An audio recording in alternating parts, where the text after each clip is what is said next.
친구들 한 주간도 잘 보냈나요? 우리 친구들 모두 축복하고 사랑합니다. 자, 오늘 함께 배울 하나님 말씀의 제목을 같이 따라해 볼까요? 하나님의 전신 갑주를 입고 승리하며 살아요. 자, 그럼 오늘 말씀을 같이 읽어 볼게요. 그러므로 하나님의 전신 갑주를 취하라. 이는 악한 날에 너희가 능히 대적하고 모든 일을 행한 후에 서기 위함이라. 에베소서 6장 13절 말씀. 아멘. 친구들, 시원한 바람이 부는 날에는 쌩쌩 자전거를 타면 기분이 더욱 좋아져요. 그쵸? 우리 친구들도 자전거를 타본 적이 있어요? 자전거처럼 바퀴 달린 것을 탈 때는 꼭 보호 장구가 필요해요. 무엇이 필요할까요? 맞아요. 머리에는 헬멧을 쓰고 팔꿈치와 무릎에는 보호대를 해야 해요. 그런데 이런 보호 장비들을 하지 않고 타다가 꽈당 넘어지면 어떻게 될까요? 머리도 다치고 팔도 무릎도 다치게 돼요. 심하게 다치면 병원까지 가야 된다고요. 자전거를 탈 때 갖춰야 하는 보호 장비가 있듯이 예수님을 믿는 우리들도 매일매일 갖춰 입어야 하는 것이 있어요. 어떤 것인지, 왜 입어야 하는지 우리 친구들 한번 알아볼까요? 자, 그럼 말씀 속으로 슈! 여러분, 저는 세 번째 전도 여행을 마치고 성령님의 인도하심에 따라 예루살렘에 가기로 결심했습니다. 그런데 소식을 들어보니 예루살렘에 사는 유대인들이 저를 노리고 있다고 합니다. 하지만 죽기까지 각오한 저는 예루살렘으로 가기로 결정했습니다. 우와! 바울의 저 카리스마! 바울은 어떻게 됐어? 바울은 유대인들에게 붙잡혀 고발을 당하고 결국 감옥에 갇히고 말았어. 그런데 이러한 어려운 상황에서도 바울은 하나님 나라를 전하는 일을 쉬지 않았어. 감옥에서도 복음을 전한 거야? 맞아. 오늘 우리가 읽은 에베소서는 바울이 감옥에 갇혀 있을 때 에베소 교회의 성도들에게 쓴 편지야. 그렇구나. 편지에는 뭐라고 쓰여져 있었을까? 사랑하는 에베소 교회 여러분, 하나님의 전신 갑주를 입으십시오. 전신갑주는 군인들이 전쟁에 나갈 때 머리부터 발끝까지 전신을 보호하는 튼튼한 갑옷 아니야? 맞아. 좀 더 구체적으로 말하자면 전신갑주는 허리띠, 호심경, 신발, 방패, 투구, 검으로 이루어져 있어.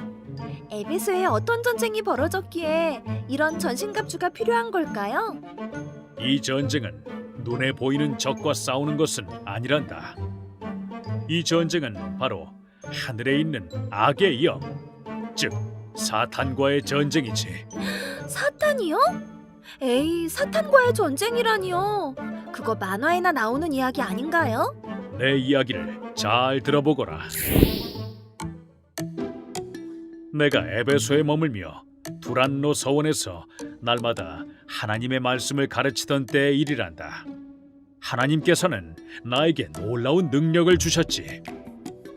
나의 손수건이나 앞치마를 아픈 사람에게 얹으면 그 즉시 병이 낫고 악한 마귀도 물러나는 역사가 일어나게 하셨지. 그 이야기를 듣고 여기저기 돌아다니며 예수님을 믿지도 않으면서 주술사들이 나를 흉내내기 시작했단다. 바울이 전하는 예수의 이름으로 네게 명하노라. 악귀야 떠나가라. 내가 예수도 알고 바울도 아는데 너희는 도대체 누구란 말이냐? 우리가 가짜란 걸 알고 있잖아. 도망가자. 이 소식이 에베소에 널리 퍼지자 유대인들과 헬라인들은 두려워하며 예수님의 이름을 높였단다. 그리고 마귀를 의지하여 주술을 행하던 사람들은 회개했고 자신들이 보던 주술책을 모두 가져와 사람들이 보는 앞에서 불태웠지. 그런 일이 있었군요. 이 사건을 통해 에베소 성도들은 사탄과의 싸움은 분명히 있고 그 싸움에서 이길 수 있는 유일한 방법은 예수님이란 사실도 깨달았겠어요. 그렇지. 나는 비록 멀리 떨어져 있었지만 에베소 성도들이 영적 전쟁에서 승리하기를 날마다 기도하며 늘 예수님 안에서 하나님의 전신갑주를 입고 교활한 마귀들을 대적하라고 원면을 했단다. 하나님의 전신갑주는 구체적으로 어떤 모습이에요?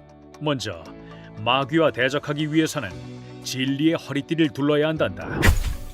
그리고 가슴을 보호해주는 의의 호심경을 붙여야 하지. 또 평안의 복음으로 준비된 신발을 신고 믿음의 방패를 가져야 하지. 이 믿음의 방패가 있어야 마귀들이 쉬지 않고 쏘아대는 불화살을 막아낼 수 있단다. 그리고 머리에는 구원의 투구를 쓰고 방패를 들고 있지 않은 손에는 하나님의 말씀, 곧 성령의 검을 가져야 한단다. 사탄과 영적 전쟁을 치르는 사람들에게 하나님의 전신갑주는 무엇 하나 중요하지 않은 게 없네요. 그래, 그렇지. 한 가지 더 중요한 건 평소에 무기를 닦고 점검해야 한다는 사실이지. 영적 전쟁에서 승리하려면 하나님의 전신갑주가 전부 필요한데 혹시 녹이 있거나 하나라도 빠뜨리면 곤란하지 않겠니? 하나하나 챙기는 게 저같이 덜렁대는 성격은 좀 염려가 되긴 해요. 혹시 한 번에 해결할 수 있는 아이언맨 슈트 같은 건 없을까요? 있지. 하나님의 전신갑주를 한 번에 갖출 수 있는 방법은 바로 예수님을 믿는 거란다. 아, 그렇군요. 저도 하나님의 전신갑주를 입고 영적 싸움에서 승리할래요. 네, 예수님과 함께하며 우리를 시험에 들게 하는 사탄과 맞서 싸울래요. 친구들, 마귀들은 쉬지 않고 우리들을 공격한다고요. 동생이 얄미울 땐 때려도 돼. 주일에 교회 가지 말고 캠핑 놀러 가자. 얼마나 재밌겠어. 놀러 가는 게 좋지. 내가 자꾸 죄를 지어서 하나님은 널 사랑하지 않으신다고? 나는 구원을 받지 못한 것 같아. 내가 구원을 받는 게 맞나? 이렇게 마귀가 공격할 때마다 죄에서 나를 구원해 주신 예수님을 생각해요. 날 사랑해 주시는 하나님 말씀을 기억하고 매일매일 전신갑주를 입고 승리하는 친구들이 되어요. 전신갑주를 입은 멋진 내 모습을 생각하면서 마음에 담아 큰 소리로 외쳐볼까요? 하나님의 전신갑주를 입고 매일매일 승리해요. 자, 우리 친구들 한 주간도 승리하는 한 주가 되길 바래요. 자, 그럼 기도로 예배를 마치겠습니다. 자, 두 손 모으고 두 눈을 꼭 감고. 하나님 아버지, 우리에게 전신갑주를 주셔서 감사합니다. 매일매일 마귀의 공격에 하나님의 전신갑주를 입고 승리하길 원해요. 하나님의 도우심으로 날마다 승리하는 우리들이 되게 도와주세요. 감사합니다. 예수님의 이름으로 기도드립니다. 아멘.